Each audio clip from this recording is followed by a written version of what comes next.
Actually, I didn't start using a left click until I went pro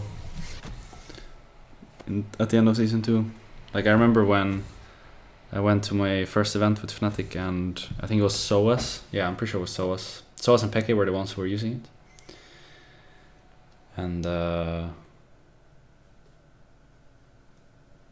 I felt like it was so smart, you know. I never did it myself up until that point, but I remember SOAS did it through X left click, and I remember Peke did it through A left click, and I just felt like it was so smart, so I picked up on it myself. But ever since that point, I've been using it. Roy Michael with why you prefer auto attack more than auto attack on click. I don't really know the difference, but I'm pretty sure you mean shift right versus A left, and I think A left just separates moving from attacking more than shift right versus moving. From Lake Up. Hey Rekkles, any tips of how to get out of silver? I try to get better, but I get tilted every time by my teammates or my own mistakes. Just play a lot of games and slash full mute all, and you'll be fine with time. Second one is really important though. Then we have $3 from Harunabi. Hey, I had another question, thanks. I'm struggling to focus on game. Is there a good way to learn and practice concentrating? I think full mute all is something that would come in handy for you as well. It just makes it so that you only listen to yourself, and then it's a lot harder to get tilted. Is it a bad thing to be good at all champions? I think if you were good at all champions, you'd probably be the best player in the world, so it's not necessarily a bad thing. But if you were to choose between being mediocre at all champions or being really good at a couple, then I'd always go for being really good at a couple. I feel like that's kind of what you wanted to get at with your questions, so there you go, my friend. What role would you see? I'd like to see have a larger champion pool.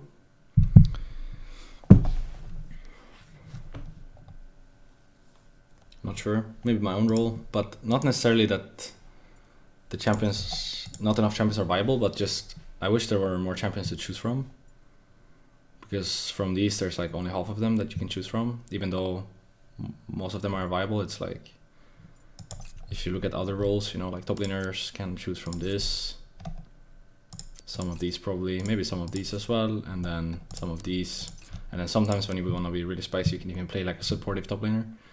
Karma is not here, but you get the point. Meanwhile, for us, it's like this one, and half of it as well, because you have to remove like the majority of the champions, right? Since they have either swapped role or just been out of meta forever. So I would honestly say my own role, but not because not enough champions are viable, but because there aren't enough champions in the role. I just wish there was like twice the amount to choose from, and then if there were only half of them viable, which would leave us with like a similar number to what is right now, then I'd still be happier, because then I know that from meta to meta, the champions you play would shift so heavily that it would be like a lot of fun to play the role. And also when you queue up for solo queue, you can like choose from so many, but now it's like nothing, you know? There's not enough. But maybe in a couple of years, if they keep adding champions, I just think it's gonna take like a lot of years. So maybe a couple is an understatement. But I wish there were like 20 more AD carries to choose from, and even if only like 5 of the current ones and 5 of the 20 on top would be viable, I still think it would be better than whatever we have right now. But maybe with like with mages being played bot lane, you can spice it up a little bit if you really want to. I guess it kind of died out last year after they fixed it, or like reversed it.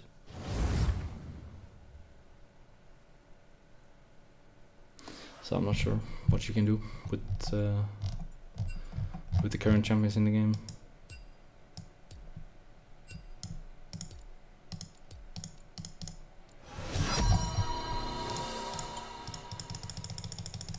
It just feels sad, you know. You click on the tab, look at this.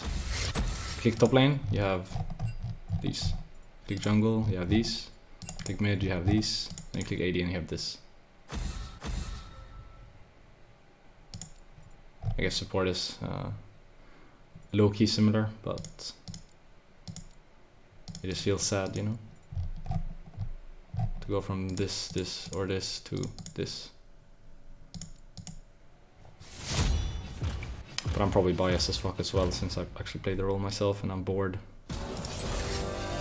Meanwhile, someone else would just find it a lot of fun. Or maybe even like prefer to have only a few champions to play, so you don't have to play everything, you know? Because I can imagine it's pretty annoying to have to play everything rather than a few. But I feel like the longer you play the game, the more you wish there were more champions. So maybe it's time for me to pick up Draven, since he's like the only one on this page that I haven't really played. Wait, let's actually see. I played Ashe, Caitlyn, Ezreal, Jhin, Jinx, Kaisa, Kalista, Coke, Lucian, Misfortune, Sivir, Summit, Twitch, Varus, Vayne. So yeah, I played all of these completed, other than Draven, and Yasuo of course. I don't even know why Yasuo is still here, but other than Yasuo and Draven, I've played everything, so I guess it's maybe time for me to pick up the Draven. Vayne is usually fine, but I feel like if you don't play around the Vayne well, or if the Vayne plays poorly, then it's not really much of a pick. And in this case, I think both of the parts were wrong. Like, my team didn't really help me, and I was playing really bad, so that was really useless. You know, with Lucian, it's like I don't really need any help from my team, and even if I play bad, I'll still have pressure. So I probably should have gone Lucian that game, but that's fine. I have $3 from Wilson Bra. Hi, I was wondering why you choose to go Overheal on Vayne instead of Triumph. Which one do you recommend and why? I think Overheal is just really broken because it scales with levels, and having 100% of your healing transferred into a shield late game is pretty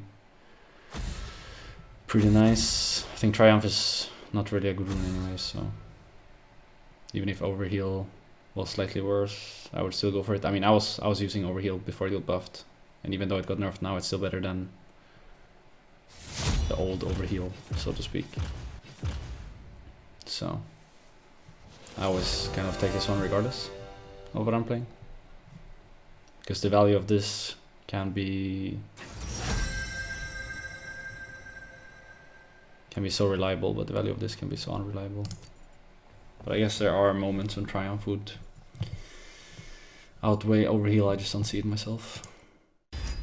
And I have $3 from Savior. Hey Rekkles, when you go IE first and then Stormracers first on Kaisa. I pretty much always go Stormracers now. I just think the double upgrade is too neat. So I think it's just situational or personal preference. I don't think there's like one that's always better or one that's always worse. I think it's just two different builds with two different ideas. $10 from Satan. Who are the top 3 strongest ADCs at the moment in your opinion? I'd probably say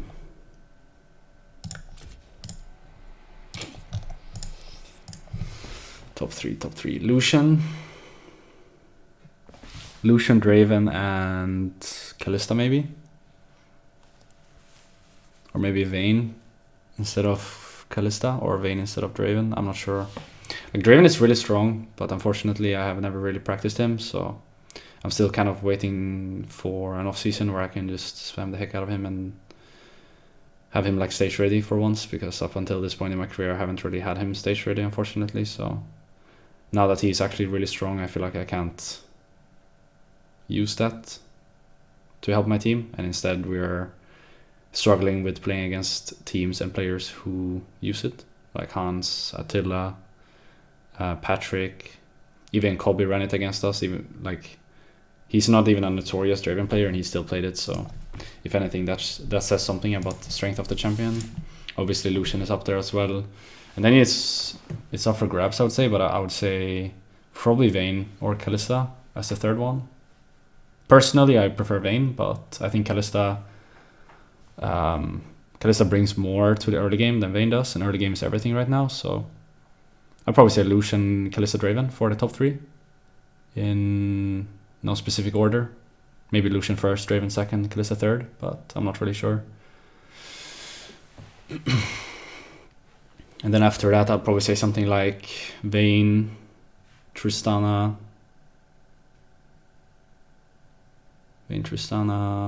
I mean, after that, it's like...